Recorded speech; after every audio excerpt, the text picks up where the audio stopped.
Before Europeans came to Africa, every community had its own way of understanding the world. The Yoruba in Nigeria worshipped the Orishas, powerful spirits of nature and wisdom. The Zulu in South Africa honored their ancestors, believing they guided and protected the living. The Akan in Ghana prayed to Nyame, the supreme creator. These beliefs were more than just religion, they were tied to medicine, farming, justice, and family life. But when European colonizers arrived, they didn't just take land, they also attacked African spirituality. Missionaries came with the Bible in one hand and colonial rule in the other. They called our gods false, our traditions evil, and our ancestors demons. They told Africans that the only way to be saved was to reject their own culture and accept Christianity.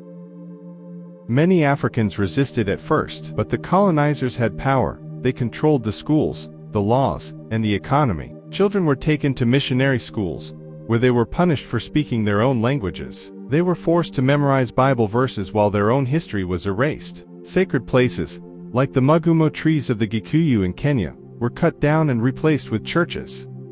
Slowly, Africans began to believe the lies. Parents stopped teaching their children traditional stories. Young people grew up ashamed of their own culture, thinking everything African was backward and everything European was civilized. Christianity didn't just change religion, it changed the way Africans saw themselves. Our cultures were rich with festivals, music, and ceremonies that brought people together, but the missionaries called these things sinful and pagan. In Nigeria, the Igbo people had women priestesses who led spiritual ceremonies, but the European missionaries said women should not speak in church. So, the powerful role of Igbo women was destroyed.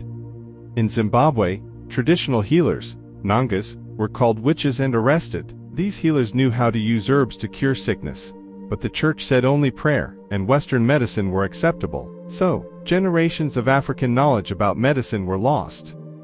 Even our names changed. Before, names like Akinkwo, meaning born on Nkwo Day, or Nomalanga, meaning mother of sunshine, told a story about a person's birth or family. But missionaries gave Africans new names: John, Mary, Paul, names that had no meaning in African languages. The worst part was how Christianity made Africans hate their own people. If someone still followed traditional beliefs, they were mocked as uneducated or devil worshippers. Families were divided. Those who converted to Christianity often looked down on those who didn't. Christianity didn't just replace African gods, it taught Africans to see themselves as inferior. In churches, paintings showed Jesus as a white man with blue eyes. Angels were white, but the devil was often drawn with dark skin and African features. This made many Africans believe that whiteness was holy and blackness was evil.